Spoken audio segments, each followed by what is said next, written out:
Good morning, legends. We've got 3 teams to go through, a bunch of questions there on the YouTube comments as well. And we'll get into the Brookvale Brawlers here to kick things off. 1800 is the overall rank and 3 trades remaining. So pretty good spot there. I imagine they should be able to get at least in the top 1500 over these last 4 rounds. A little bit of cash in the bank. So let's find some trades, and it's a good way to go about this squad. Jamie, congrats on a big year of content. Thank you very much. It has been a lot of videos, and very much a big thank you to you guys for watching. I absolutely love doing it. I'd love to get yours and Scoop's thoughts on the team. Beautiful. I'm playing for head-to-head. Awesome. I know the top 4 guys in my league don't have trades left. That is great. Can't decide whether to hold for suspensions or injuries or double trade this week. All right, then.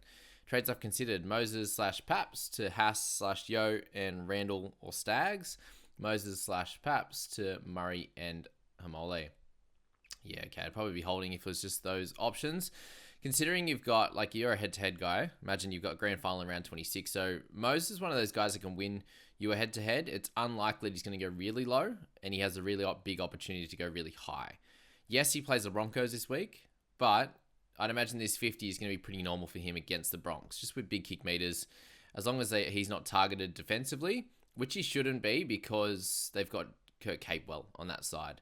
If it was the other side, I'd suggest that it might be a little bit more difficult. They seem to use Ricky and Piakura as a guy that can get some tackle breaks on those types of guys. So I'd probably try to hold that one. If you're looking at your side though, your interchange is terrific. You're looking at the starting side. Lemon Manu is really solid. Garrick Ponga Teddy, awesome. It's just really the Papali'i kind of edge situation. So with yours here, I'd be looking to pop Fafita or Madison into your starting edge instead of Papali'i, and then I'd be trying to loop if possible. So you also have Dan Russell that you could clearly loop with. You got Russell and also Billy Smith. Billy's going to be one of those guys. It's a boom or bust, like you saw last week with the 58. So just separate it as you should there. You've obviously got Simpkin and Graham that you could do some looping with. I believe Simpkins, he's not playing, is he? Might be. Anyway, but Graham definitely. So you could do some looping with him along with Papali'i or one of those guys, really. You could do some looping between... Actually, wouldn't be able to do Lem unless Simpkins are playing, but, Lem, Billy Smith. You can do a few different things there. Obviously, Russell's an edge as well. So, that's how I'd be looking at it this week. If you can, and you think you're going to win, most likely, if you run out this team and you can loop there and you think that that's going to be fine, you've got Cleary as captain, maybe they're missing out on a Fafita or someone really good as an extra in their side, then that could be a really solid play for you just to hold this week and make sure you have enough trades left for the next couple of weeks.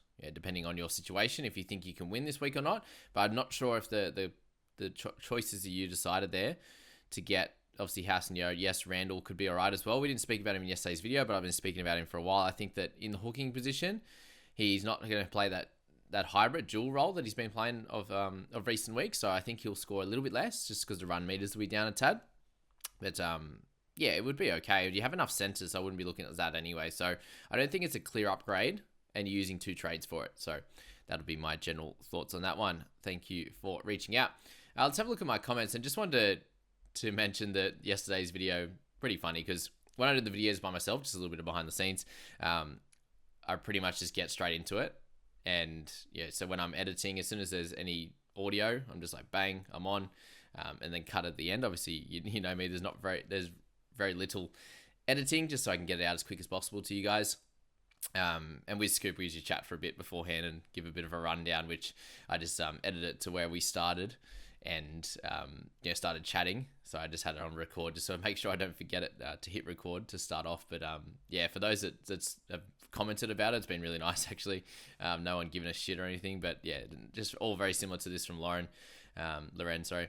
Not sure if you realize you started recording before your official opening, but it was good to get the director's cut version. Keep up the good work, gents. So thanks, mate. There's been a few other people that commented as well, like that. Frankie, I've head-to-head finals and have the three best halves, but I'm thinking Captain Johnson against Tigers instead of Cleary or Hines just to gain ranks. Thoughts? Thanks, Jamie. Love your videos, mate. Well, with Johnson, yes, at 96 is very, very high, and he's averaging a super, super high amount. What you're looking at, though, is Cleary up against Manly with no Luai, and Manly are struggling. So I'd say that Manly are in a similar position to the Tigers at this exact point, just with the lack of mids that they've got going. So, and Panthers are a better side than the Sharkies than the Warriors at the moment, and the Sharkies obviously. So I don't know if you're actually going to make ranks with your captaincy. I think ranking changes most likely are going to come from other positions. You're pushing against the best scorer in the game to potentially try and make ranks, and I feel like that's a bigger risk than it is trying to manipulate the rest of your 17 to get a better point of difference kind of thing. So, but thank you for the love, mate. It could work out. Obviously, last week it gained you an extra 5 points, but yeah, you had to get 96 to gain 5 points. So yeah, every chance that you could get a 50 or 60 and Cleary goes 80 or 90, like that could happen as well. And then you're like, oh, and then you're actually cooked and you lose your head to head.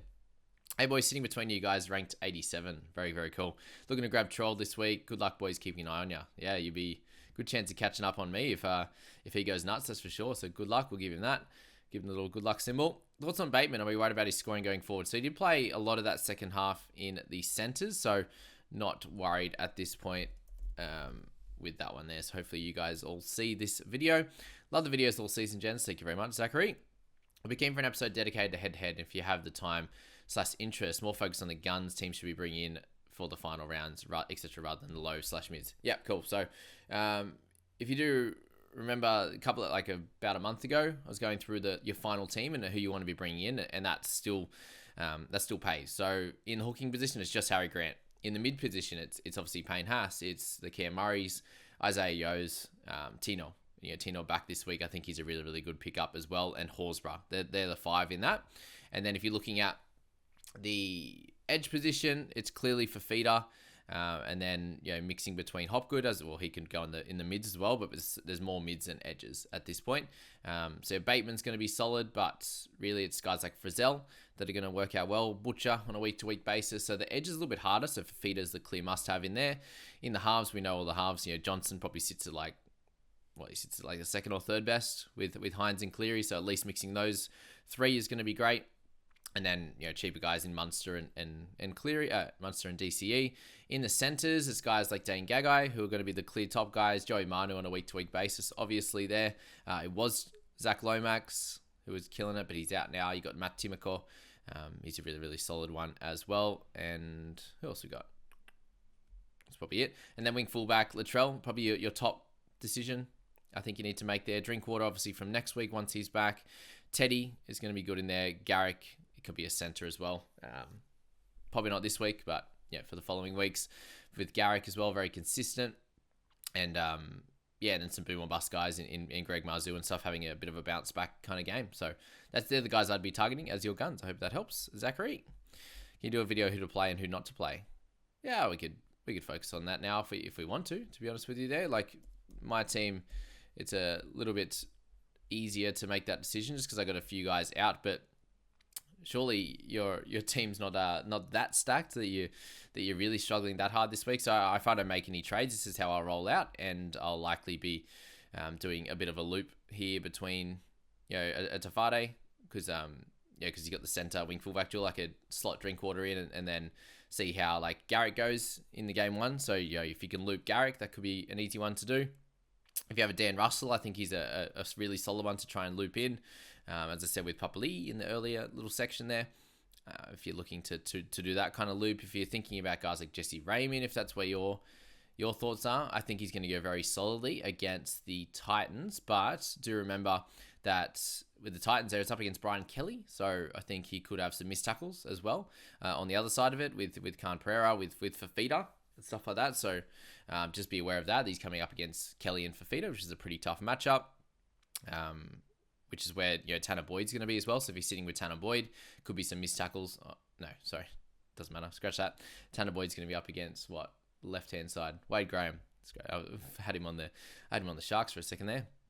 Maxi King, should be a solid one. So really, what you were looking for here is do you want to go the consistent route and that guy that can get you 40 to 55, or are you going for a bit more boom or bust with a center or a wing fullback that could go big? If you have Dylan Edwards, I'd be looping him for sure. Yeah, you could probably put him in the 6th position, most likely. If you have 4 or 5 wing fullbacks, you can put him in the 6th and then loop him first. Have Drinkwater in the wing fullback slot, and then you can muck around with it after. If you've got that 5th wing fullback, whether it's Tafade or something, if Edwards gets another 20, then you probably play Valance. If you've got another wing fullback, or you can slot, move things around with Ramian, and he can go into centres, and then Manu can come into the wing fullback if Edwards goes poorly. Yeah, you can muck around with things like that. So that's how I'd be covering that one, if that helps. There, Daniel. Thoughts on McInnes? Yeah, we'll do great again. I don't see the... I keep saying that, but I don't see the massive minutes again, but could do. He's gone 80 and then 70 odd. Yeah, we'll see. I don't think Tohu, if that's who you're asking, is a trade. Let's leave that out. Brimson maybe a centre now. We don't know. But yeah, thinking of Edwards to Carraz or Drinky to Latrell. Edwards to Carraz, you probably get a bit more consistency at this point. Drinky to Latrell is a big play for this week, but then you don't have Drinky for the last few rounds, and then when Latrell's out, you're going to be having Drinky not there, which a lot of people are, and he could get a 70 in that week, considering the Cowboys need him. So that's that. Dusted my trades last weekend to win a couple of cash comps. We'll still listen to the end of the season to support you, though. You're a legend, Skate. Thank you very much. Is Aaron Clark worth keeping this week? Yep, definitely. I think he'll be fine, considering I wouldn't be buying him per se, but with Randall moving to the 9, I still think there's minutes available for Clark. He only needs the 50 like he's been playing. Hey, Jamie, love the video. Is Drinkwater a sell? No. I don't think so. If you watch that previous video, I spoke about him as, I think, holding him. Unless you have lots of trades, and if you do, then you could trade him. Stag's a solid trade for Tunga, or have Gagai and Manu. It'd be okay, but I don't know if Stags can do it again. He definitely could, but if you need that boom or bust type of guy, then that'll work. Best cash out under, 260. Yeah, Kotrick or Bobo, for sure. Probably Kotrick, to be fair. Just unsure of Ben Trebojevich's minutes. Is Edwards a trade out? There is always the what if. It could be a trade out for sure. But yeah, again, you need multiple trades, I think. Is Randall a good pickup? I think he'll be solid. He'll probably be a 50 guy, likely. Is Latrell a trap? I don't think so. He hasn't scored a try yet, and he's gone nuts in his return. A couple of games, which is really, really cool. So that's that. We'll remove that one now. And what do we got in here? Number 2. Beautiful. All right, 2 more to go. Hi, Jamie. Hearing Mitch Kenny out. He is, apparently. Do I put... and apparently there's a few of the Panthers that are in a bit of strife. Do I put Sonny Luke in the squad? Need a wing fullback this week. Can trade to Latrell for Moses, or save the trade and play with 16. I have the week off in head-to-head, but what overall is more important? All right, if your overall is more important, then we're definitely going to make a trade this week with 2 left. I think 1 trade is going to be the play. All right, Seb Chris out. So... with 107 in the bank, you could go Seb Chris straight to Carraz. You could go Seb Chris straight to Rapana. Seb Chris straight to... who's the other boy? Campbell. Campbell's the other one, Jaden Campbell. So you can easily make that decision, and that's where I'd be going with your trade rather than trading out of Moses. You can just straight swap him. Like, Carraz is going to be really, really consistent, most likely, here in this one. So I just lock that straight in as your trade. And just probably leave it at that. So if overall is important, you get the 17 on the park. You're not trading out one of your guns, which you're going to need for your head-to-head finals. And obviously, Moses being able to do really well to the end of the season. Yes, you won't have Latrell, but I don't think it's worth trading one of your top guns for Latrell in this situation here. I wouldn't be playing Sonny Luke there. Yeah. Where's Kenny? Oh, you mean, is he going to play? Oh, as a starting 17. I wouldn't slot him in the starting 17. You have a lot of good players. Like, you got Tanner Boyd in there. Chris is going to come in. Obviously, whoever you're replacing with. Hopgood, Papali'i, Moses, Johnson is sweet. And then you can just loop Drinkwater. Put, if you want, Sonny Luke in the 5, I think would be the play, just to loop him and go from there. Good stuff. And then the last one. Yeah, thank you for watching, guys. Hey, Jamie, first year of fantasy. Your vids have been a great deal of help. Much appreciated. Thank you very much. I'm keen to see how your and Scoop's matchup plays out. Yeah, it's going to be fun. I'm really playing head-to-head and have my semis this round, and I'm happy to carve up my team just to win this matchup. You have 5 trades, so I think 2 trades will be fine. You've already made 1, it looks like. Cool. My tone seems very similar, with the main difference being him having McInnes, Hopgood, and Penasini instead of my Hawes, Garrick, and Preston. That's very close. I probably just think your team is better. Like, just those 3. I've already done Drinky to Ponga. Oh, wow. Okay, that's cool. I was wondering what you would advise. Could go JDB, Pap, and Lem. Do you still have JDB? Just go JDB to Ponga. Just do that. Or can you not? Maybe you can't. Money-wise. Anyway, JDB, Pap, and Lem to Hopgood to cash out and leave me with 886 to get a gun. If so, who? All right, what would you need? Don't really need a mid. Half, you got the 3 wing fullback. You're set with Mitchell. Maybe you could go another mid. Yeah, well, if JDB's going out, you don't have to cover. So, yeah, man, 880, I'd be going like Payne Haas if you want. If you want to launch this week, I'd be going Payne Haas for sure. Hopgood, Payne Haas. That gives you another edge cover. Gives you a mid gun. You got Garrick in the centers as well. With Lem. Yeah, beautiful. If you want to do that, man, I think that's great. I'd be going for Payne Haas for sure. Yeah, first one's a good option. All right, that's it, guys, for this video. Thank you very much for watching this one and being here each and every week. And I wish you all the best of luck into round 24. We'll get our trades video up, but it looks like I won't be trading. I'm just waiting on the people squad who have a couple of trades to go in that one. So good luck, guys. See you later.